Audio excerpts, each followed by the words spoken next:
Oremos. Querido Pai, estás nos altos céus, nós louvamos o Teu nome porque Tu és grande, Tu és amor, Tu nos amas, Tu nos sustentas, Pai. E desta forma nós trouxemos os dízimos e as ofertas a Ti porque representam um pouco de tudo aquilo que tens nos oferecido, Pai. Agradecemos, Pai, pelas bênçãos que tens derramado perante nós e queremos Te agradecer não só por isto, mas porque Tu nos sustenta, Tu nos guardas. Vem estar conosco, abrindo nossos corações para a mensagem que hoje Tu nos trazes. Guarda-nos, proteja-nos, é o que pedimos, não que mereçamos, mas em nome do Teu Filho amado Jesus. Amém.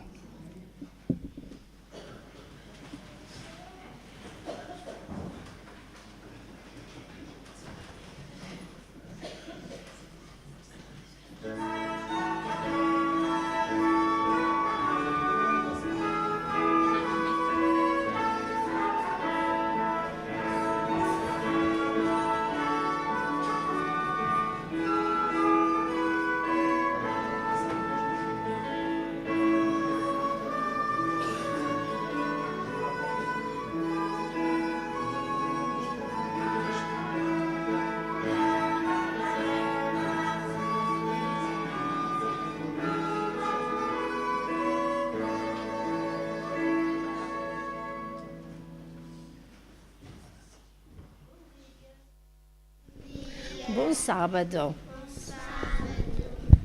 Hoje trago-vos aqui uma história. Estas histórias eram contadas por Jesus aos seus discípulos para que nós também possamos compreender a mensagem que Ele nos quer trazer nos dias de hoje.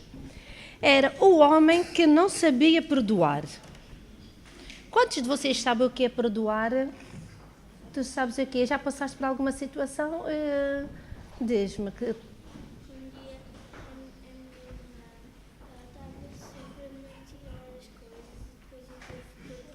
Tu tiveste de perdoá-la. Exatamente, essa é uma situação na qual nós devemos perdoar. E a história de hoje conta-nos que havia um senhor, um homem, que devia muito dinheiro a um rei. Ele devia milhões de moedas de prata. E o rei, um dia, lá nos seus documentos, no seu escritório, foi passando os papéis e dizia assim: este senhor deve-me muito dinheiro, vamos lá chamá-lo. E foi, mandou um servo: vais à casa daquele senhor, chama para que ele venha falar comigo. E ele veio e o rei disse: sabes, tu me deves muito dinheiro. Ele disse: eu sei, rei, mas não te posso pagar. O rei disse: não sei como vais fazer, mas tu tens que me pagar. Ele disse: não posso, senhor. Ele suplicou muito ao rei e o rei disse: ok, vais. Vendes a tua mulher e os teus filhos para escravos, que naquele tempo vendiam-se pessoas para escravos. Vendes a casa, vendes o carro, vendes tudo o que tu estás. E o homem disse: mas senhor, nem vendendo tudo isso eu te consigo pagar essas moedas todas. E o rei pensou e disse: está bem, estás perdoado, vai embora. Não se fala mais no assunto. E o homem levanta-se todo contente, vai pela estrada fora. E quem é que ele encontra quando vai a meio do caminho? Não, ele encontra um amigo. Ele encontrou um senhor que lhe devia 100 moedas de prata. Não era nada, só 100 moedinhas de prata. Ele vai agarrar no pescoço do amigo, o amigo. Ele disse: pois, tens que me pagar, lembras-te daquelas 100 moedas que tu me deves? Paga já. Ele disse: não posso. Te suplico que tu me des mais uns dias. Ele disse: não, se não me pagares agora, vá já para a prisão. E o amigo ficou triste: mas eu não posso. Não importa, não podes, olha, já direitinho para a prisão. Mas estavam os senhores vendo o que se estava a passar na estrada. Vai e vão dizer ao rei: sabes, rei, aquele senhor que tu perdoaste muitos milhões de moedas é muito mau. O rei disse: como assim? É? Porque ele encontrou um amigo que lhe devia só 100 moedas e o pôs na prisão. Ele disse: como pode ser uma coisa dessa? Vai já chamar esse meu trabalhador, vai chamá-lo, ele que venha já para cá. E o rei disse: então, ele devia-me dinheiro, eu obriguei-o a pagar. Ele disse, depois que eu te perdoei tantas moedas, tu vais cobrar 100, já também para a prisão, para que tu aprendas, até a pagares tudo, que tu aprendas a lição do que eu te fiz. Assim é com o nosso Pai que está no céu. Ele quer que cada dia nós perdoemos uns aos outros. Ele quer que o nosso coração seja cheio de bondade, de amor, para com as outras pessoas que nos fazem alguma coisa e nós temos que perdoá-las. E vamos dizer um versículo juntos, que é aquele versículo que está em Mateus 6,12, que é: perdoa as nossas dívidas, assim como nós perdoamos aos nossos devedores. Que este seja a nossa oração para cada dia, que nós possamos perdoar aqueles que nos ofendem. Eu agora tenho um desenho para vocês, acompanhado com o versículo que nós acabamos de dizer agora, para que vocês em casa, cada dia, nas vossas orações, não se esqueçam de pedir a Deus que possa vos dar um coração bom e puro para perdoar os outros.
Outros deuses não vais ter, nem sua imagem adorar.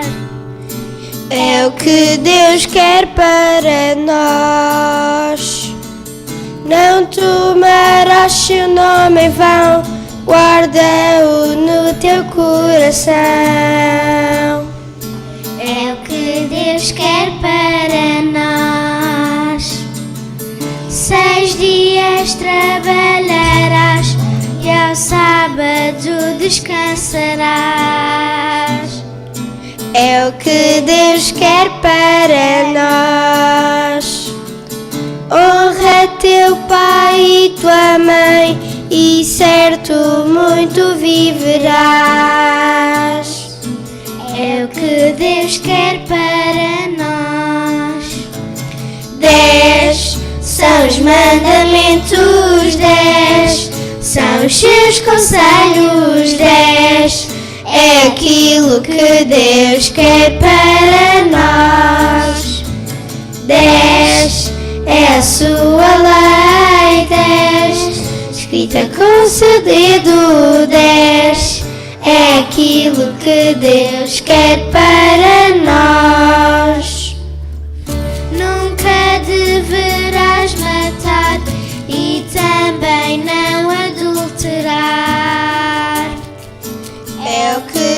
Deus quer para nós. Tampouco deves roubar, mentir e nada cobiçar. É o que Deus quer para nós. 10 são os mandamentos, 10 são os seus conselhos, 10 é aquilo que Deus quer para nós. 10 é a sua lei, 10 escrita com seu dedo, 10 é aquilo que Deus quer para nós. 10 são os mandamentos, 10 são os seus conselhos, 10 é aquilo que Deus quer para nós. 10 é a sua lei, 10 escrita com seu dedo, 10 é aquilo que Deus quer para nós.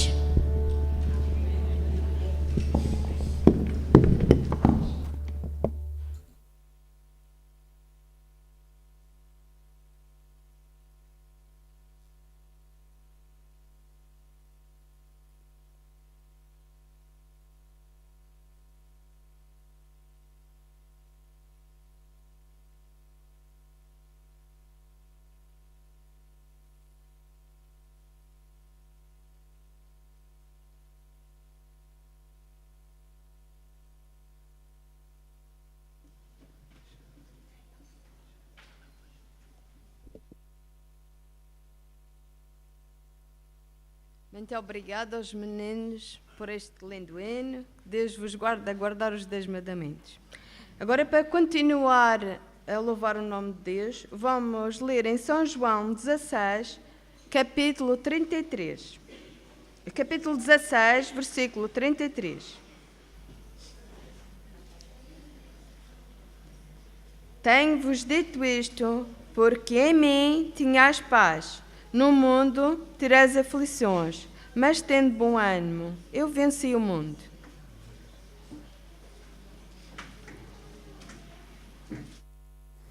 Bom dia a todos os irmãos, a quem não tive o privilégio de cumprimentar. Bom dia a todos aqueles que nos assistem pela internet. Que o Senhor possa estar aqui no nosso meio. Hoje temos a oportunidade de iniciarmos a nossa Semana da Família. E temos o privilégio de, durante esta semana, não só esta manhã, mas na reunião de domingo, de quarta, de sexta-feira, porque esta sexta-feira as nossas famílias vamos estar aqui presentes às 8 horas e no sábado pela manhã abordarmos vários temas que eu acredito serem importantes para cada uma das nossas famílias. E hoje trago-vos uma mensagem que me disse muito particularmente. Já alguma vez na vossa família viveram situações de tensão, em que de uma hora para outra foram apanhados desprevenidos e ficaram muito nervosos e gerou-se um grande stress e uma tensão? Vou-vos contar que, eu não sei se foi este Natal ou se foi o ano anterior, mas no sábado à noite, em família, nós decidimos ir passear, ver as luzes, como é tradicional aqui nas famílias madeirenses. E sei que nos encontramos com algumas outras famílias aqui da igreja, outros jovens aqui da igreja. E nós estávamos a passear, a conversar, e havia sempre alguém que olhava pelas crianças que brincavam enquanto nós andávamos. Até que o meu sobrinho, Afonso, adorou aquele comboio que eles gostam de colocar aqui na cidade. Sabe, aquele comboio comprido. Tem muitas portas e muitas janelas, mas que a gente olha lá para dentro e já não vê a criança, porque ele é tão comprido e no meio de tantas crianças a gente já não vê nada. E estávamos todos a conversar quando alguém pergunta, o Afonso? E olhamos todos à volta e ninguém viu o Afonso. Eu sei que foi uma correria danada, porque uns foram para um lado, outros foram para o outro, e aqueles segundos pareciam que nunca mais acabavam. Até que alguém disse, encontrei! Estava ele sentado nas reinas junto do Pai Natal, tranquilamente e feliz. Mas digo-vos, foram segundos de grande tensão. Ainda um bocadinho nervosos. Continuámos o nosso passeio, mas passado algum tempo, tudo tinha voltado à normalidade. Mas será que existem situações de tensão nas nossas famílias que não passam assim tão rápido. Elas às vezes vêm, crescem um bocadinho, desenvolvem-se e parece que aquela situação, aquele stress, não quer ir embora. Já alguma vez vocês sentiram isso na vossa família? Tensões que permanecem durante tanto tempo que começam a gerar autênticas crises na família. Nós talvez pudéssemos resumir essas várias tensões que podem surgir em 2 grandes grupos. Há algumas das tensões que surgem nas famílias que são previsíveis, que nós sabemos que todos os casais, possivelmente todas as famílias, atravessam. Uma delas é o início do casamento. Quando se casam, há novas adaptações. E, independentemente da forma como nós aceitamos esses ajustes, essas adaptações que cada um tem que fazer, podem surgir tensões. E a forma como nós as resolvemos poderão, por vezes, dar origem a crises. Outra tensão previsível é quando o casal já está estável, adaptado, surgem os filhos. E sem dúvida que muitos casais começam a ter algumas crises nessa fase. Porque o cansaço acumula-se, a impaciência gera-se e não temos aquela atenção, aquele mimo que tínhamos talvez quando os filhos não estavam presentes. Além disso, começam as birras e começam as formas diferentes de educar, que por vezes entram em conflito. São situações de tensão que todos os casais prevêem e que, se não forem atendidas, poderão gerar crises. Mas, entre outras, podemos enumerar, depois quando eles crescem, chegam à adolescência, existem também aquelas situações que podem gerar crises numa família que são imprevisíveis. Uma família estável, que de repente, sem esperar, alguém tem um acidente ou um desemprego. A família é estável, de uma hora para outra, algum dos membros fica desempregado e a família vê-se sem nada. É uma situação de tensão que poderá levar a uma crise. A doença, a morte. E algumas destas situações prolongam-se durante tanto tempo que elas passam a ser crónicas e que a família terá que aprender a geri-las, a viver com elas durante um longo período de tempo. Mas será que falar de crise familiar, crises que as famílias enfrentam, tem algum sentido, significado aqui nos bancos da igreja? Com o nosso Jesus ao lado? Eu gostava-vos de falar de uma família que era muito querida por Jesus. Uma família onde Jesus tinha um carinho muito especial, mas que passou por uma crise. Gostava de analisar alguns pontos de como é que esta família reagiu. Esse texto está em João 11. Era um lar composto por 3 irmãos. Alguém sabe o nome deles? Lázaro, Maria e Marta. Jesus, por vezes, sentia-se tão cansado. Cansado fisicamente. Cansado dos olhares dos fariseus que recriminavam as atitudes de Jesus. E ele encontrava no lar de Maria, Marta e Lázaro o conforto, a paz que ele muitas vezes precisava. Diz-nos Ellen White, no Desejar de Todas as Nações, e convido-vos durante esta semana a refletirem sobre este capítulo, sobre a forma como Jesus vivia esses momentos a Maria, Marta e Lázaro, é que naquela casa Jesus encontrava afeto, Jesus encontrava paz, Jesus encontrava amor, pessoas que o ouviam, que conversavam, que ele podia ser ele próprio, e encontrava também um momento em que ele podia descansar. Ele ali descansava, naquele lar pacífico, naquela família que eu gostava de conhecer.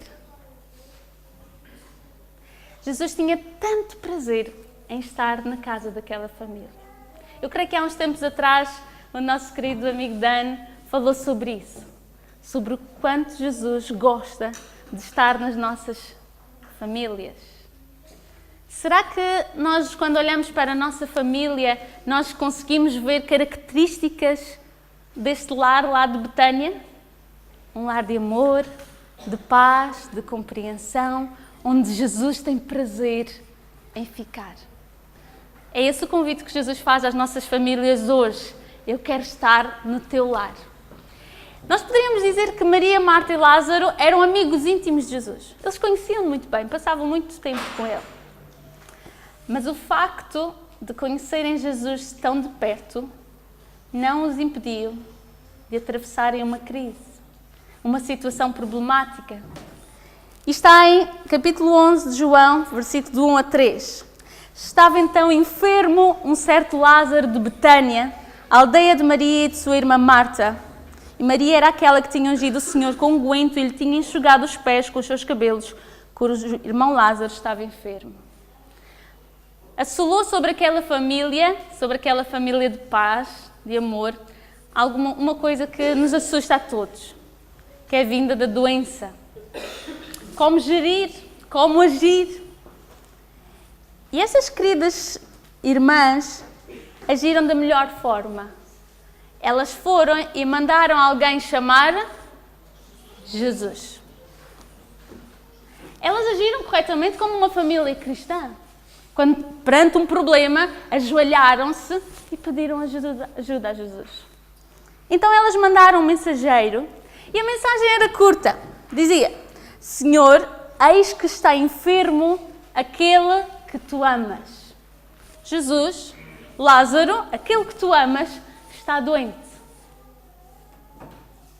Elas não disseram para Jesus: Jesus, muito depressa que o meu irmão está doente. Elas não colocaram qualquer pressão para que Jesus viesse logo. Mas elas sabiam que logo que Jesus pudesse, Jesus viria, porque ele amava Lázaro. Era algo que elas tinham a certeza, era do amor de Jesus.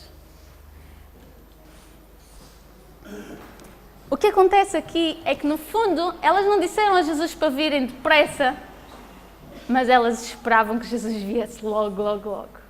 E durante aqueles dias, enquanto elas estavam à espera, elas esperavam. Eu acredito que Marta pôs uma banquinha lá ao pé da janela a ver se Jesus via lá ao longe. E elas viram o mensageiro chegar, mas o mensageiro vinha sozinho, Jesus não vinha. Mas ele trazia uma mensagem muito importante. E que mensagem é que o mensageiro dizia? E Jesus, ouvindo isto, disse, e foi esta a mensagem que o mensageiro trouxe para Marta e Maria: esta enfermidade não é para a morte, mas para a glória de Deus, para que o Filho de Deus seja glorificado por ela. Ai, que conforto! Está bem, Jesus não chegou, mas a palavra dele diz-me que esta doença não é para a morte. Então uma chama de alegria e esperança inundou o coração de Maria e Marta.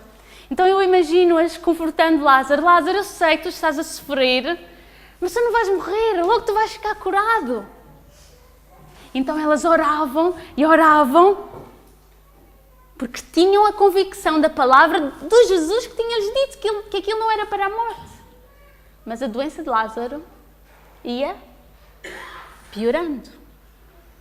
Mas elas oravam e lembravam: mas será que eu ouvi bem? Jesus disse que isto não era para a morte. Mas a doença de Lázaro ia piorando. Até que o mais temido aconteceu. Lázaro morreu. Eu acredito que havia muitas confusões naquela cabeça. Eu creio, eu acredito porque é que isto aconteceu. Mas Ellen White diz-nos que aquela família sentia-se confortada pela graça de Jesus. Elas recordaram os momentos que elas passaram com Jesus, os momentos em família que oraram e que viram Jesus contando tudo aquilo que ele tinha feito. E essa confiança que elas desenvolveram nesse Jesus que tudo podia, impediu-as de questionar, de criticar ou de lançar alguma censura ao Salvador. Então elas decidiram continuar a confiar. Mas, queridos, doía muito.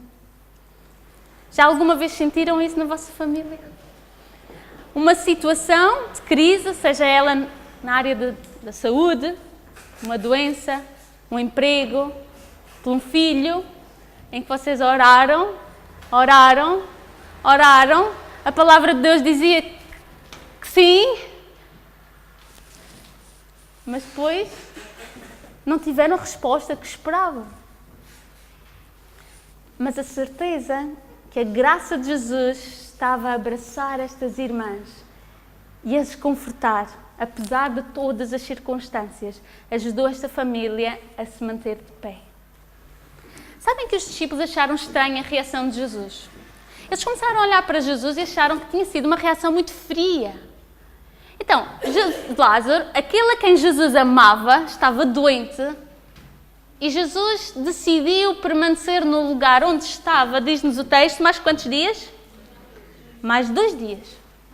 Lázaro estava doente, os seus queridos estavam a sofrer e ele continuou no lugar onde estava mais 2 dias. Eles não perceberam isto. Os discípulos começaram a questionar se Jesus amava verdadeiramente aquela família. Mas é engraçado, Maria e Marta nunca questionaram o amor de Jesus. Mas aqueles que estavam à volta começaram, será que Jesus os amava de verdade?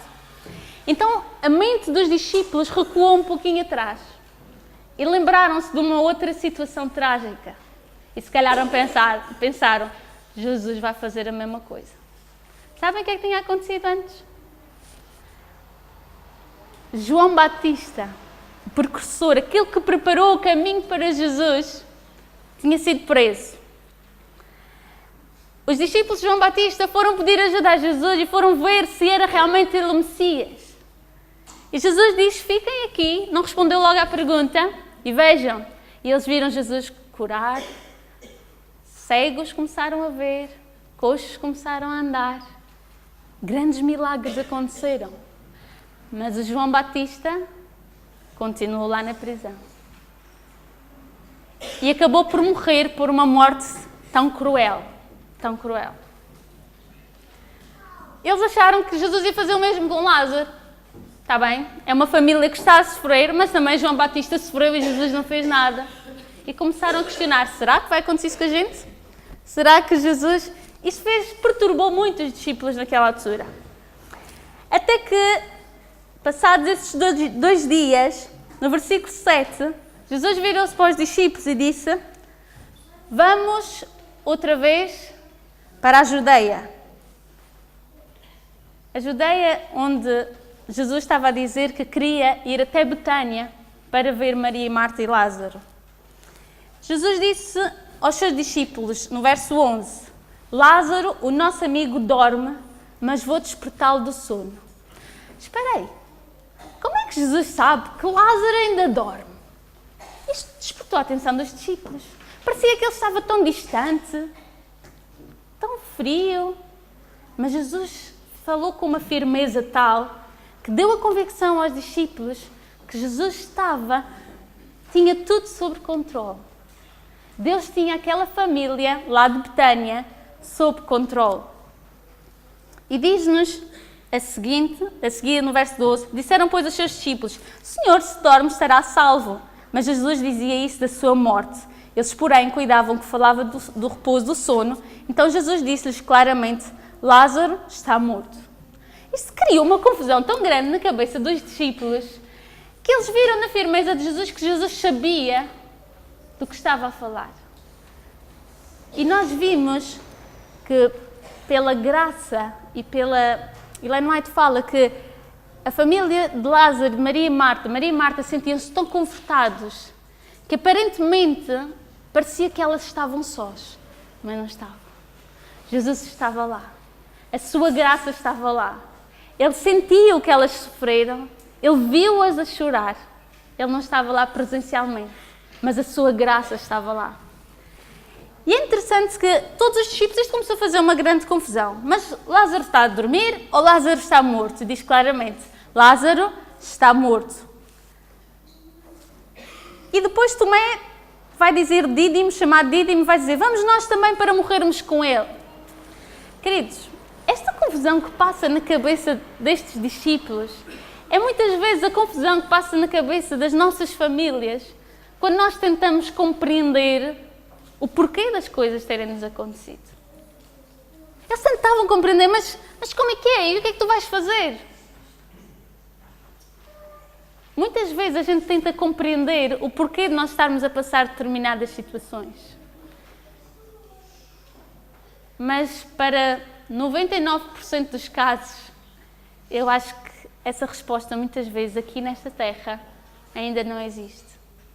Mas eles decidiram apenas acompanhar Jesus. Olha, Jesus fala com tanta firmeza, ele sabe do que está a falar. E foram até Betânia. Quando chegaram a Betânia, alguém foi dizer a Marta que Jesus estava a chegar.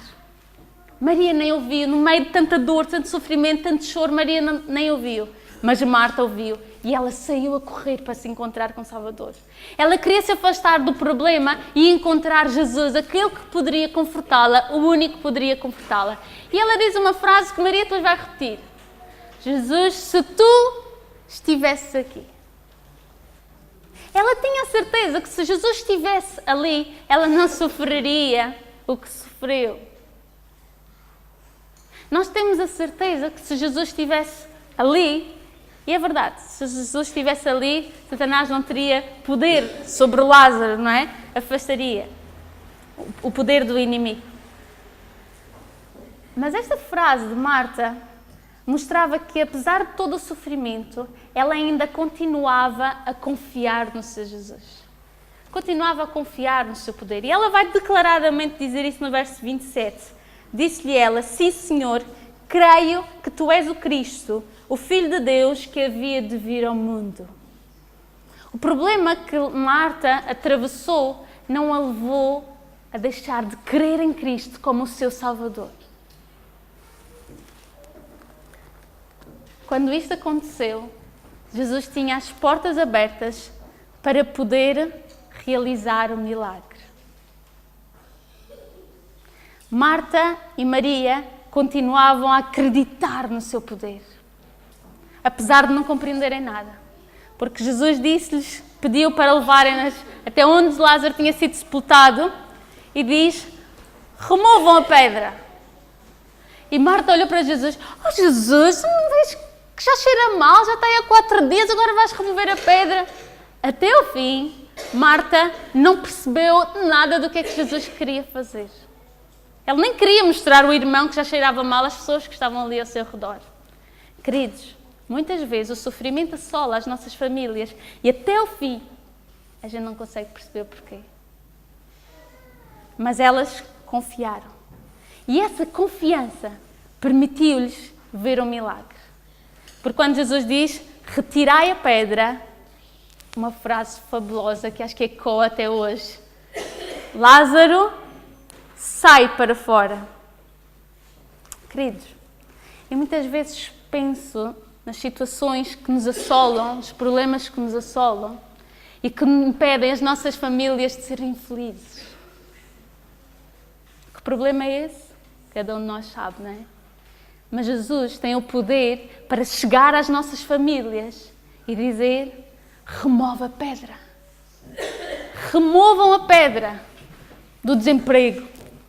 Removam a pedra da desobediência. Removam a pedra do orgulho, da falta de perdão. Removam a pedra da falta de afeto. E sai para fora, família querida, e ser feliz. Que pedra vocês querem ver removida da vossa família que vos impede de serem felizes? Jesus está a dizer que tem poder para removê-la. O que precisamos de fazer? Confiar até o fim, mesmo que nós não compreendamos. Marta não compreendeu. O nosso Deus é o Deus dos impossíveis, o Deus dos milagres, o Deus que é capaz de ressuscitar os mortos, dar vida aos mortos, de operar qualquer milagre que nós precisemos nas nossas famílias. Oh, Filipa, mas que conversa é essa? Eu orei durante tanto tempo, orei, esperei, e eu não consegui ver a resposta à minha oração. Já alguma vez alguém fez esta pergunta? Será que foi falta de confiança? Aí temos um problema, não é? Passamos a ter, além dos problemas que estamos a enfrentar, um problema espiritual, que achamos que temos falta de confiança. Eu gostava de levar-vos só a refletir um pouquinho em João Batista. João Batista, lá naquela prisão, impedido de fazer aquilo que ele mais gostava, que era falar e dar conforto aos outros da missão de Jesus, ele confiou. Depois de receber a confirmação que Jesus era o Messias e daquilo que ele estava a fazer, Jesus confiou e confiou. João Batista confiou e confiou até ao fim a Jesus. Mas ele morreu na mesma. Por vezes, as respostas às nossas orações não vêm agora. Às vezes temos que esperar, como Maria e Marta tiveram que esperar. Às vezes não veremos estas respostas aqui nesta terra. Mas sabem uma coisa? O milagre da ressurreição de João Batista será real. João Batista voltará a viver quando? Quando Jesus voltar. Poderemos conversar com ele. Acredito que ele dará um abraço enorme, Jesus, e poderá conhecer Jesus face a face. Aquele Jesus sobre quem ele pregava e que ele não conhecia pessoalmente. Ele vai poder conhecê-lo e abraçá-lo. Mas, queridos, que milagres nós queremos ver na nossa família? Esperemos com confiança. Está a demorar. Esperemos confiança no nosso Jesus. Se porventura não for aqui nesta terra, esse milagre vai acontecer quando Jesus voltar.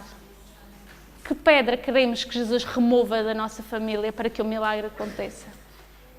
Eu ontem pedi à Isa para que cantasse uma música que me marcou muito.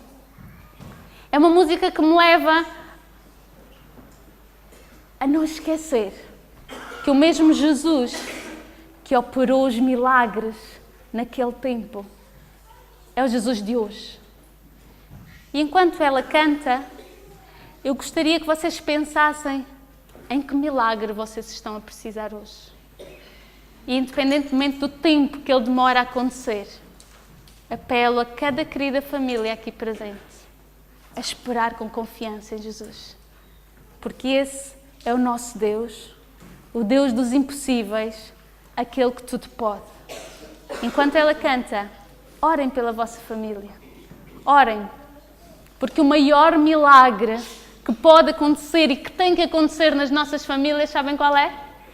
Qual é a pedra, a maior pedra que Jesus precisa de remover? É a pedra da confiança. O maior milagre é confiar.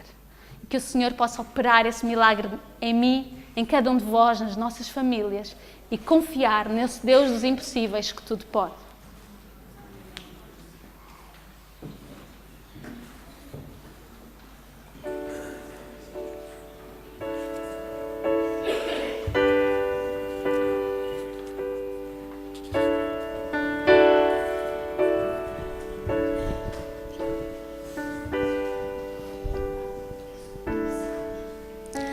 O meu Deus é o Deus do impossível, Jeová Jiré, o grande El Shaddai, que abriu o mar vermelho e ao seu povo fez passar, que da rocha a água limpa fez brotar.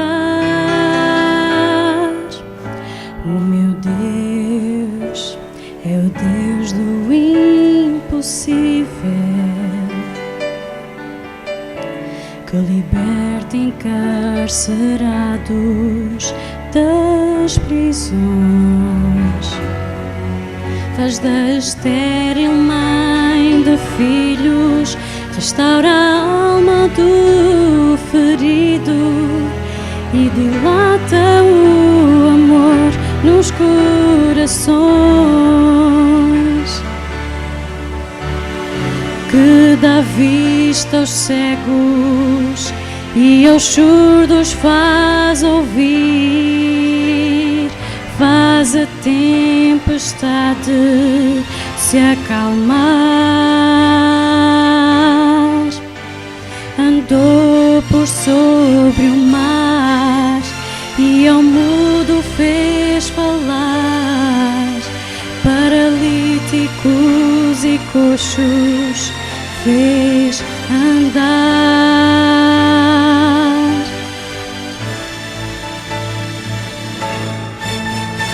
O meu Deus é o Deus do impossível,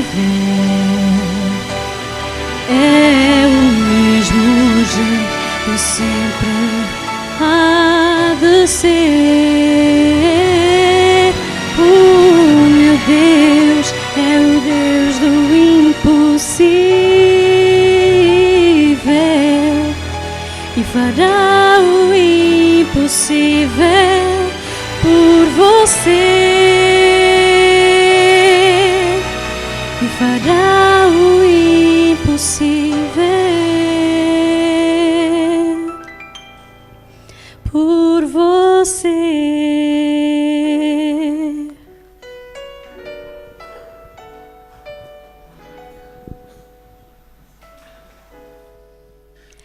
E fará o impossível por você.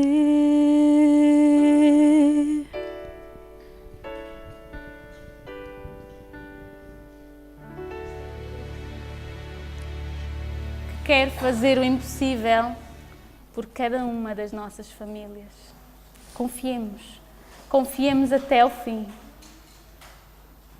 Vou-vos dizer que quando eu tinha 14, 15 anos, talvez, nos desbravadores aqui nesta igreja, nós fomos, eu acredito que alguns ainda se lembram, nós fizemos uma pista, creio que foi no Montado de Pereiro, em que a pergunta no início da pista é: se tu fosses Sansão, ou Davi, não tenho certeza, tu enfrentarias o leão ou fugirias?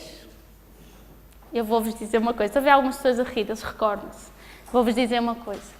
Eu comecei a olhar para mim, fraquinha, indefesa, e eu disse, eu fugia. E os dirigentes mandaram-nos seguir a pista, e eu convicta que estava a ser honesta, sincera com Deus, porque estava a reconhecer as minhas falhas e as minhas limitações. Fui. Andei, fizemos muitos percursos, atravessámos uma ribeira, subimos escadas, isto à noite. Até que chegámos ao fim do percurso e dizia uma mensagem: esta não era a resposta que Deus esperava de ti. Volta ao início da pista para receberes novas orientações. Eu tive que voltar ao início da pista, cansada, já esfolada. Eu vou-vos dizer que aquela má escolha impediu-me de chegar ao final da pista. Eu sei que houve alguns corajosos que continuaram pela noite afora e que fizeram a pista toda porque decidiram retratar-se e confiar e lutar contra o leão e chegaram ao fim da jornada.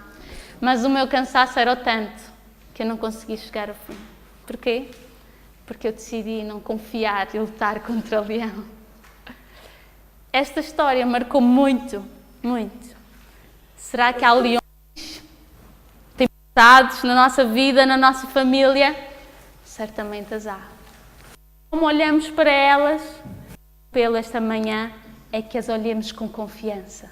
E termino com o texto que a Wanda leu no início nesta meditação. João 16, 33. Tenho-vos dito isso, para que em mim tenhais paz. No mundo tereis aflições. Jesus não nos encobre a verdade. No mundo tereis aflições, mas tende bom ânimo. Eu venci o mundo.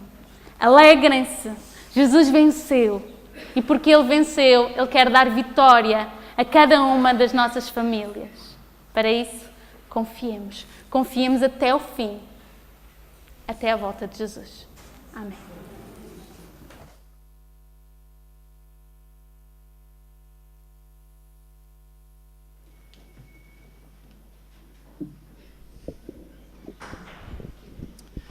Com esta mensagem de confiança, hoje Deus nos convida a confiarmos plenamente nas suas capacidades, porque Ele nos ama e Ele nos guarda. E convidamos todos que possamos cantar o hino número 70, com o título Porque Ele Vive. Para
Querido e bondoso Pai,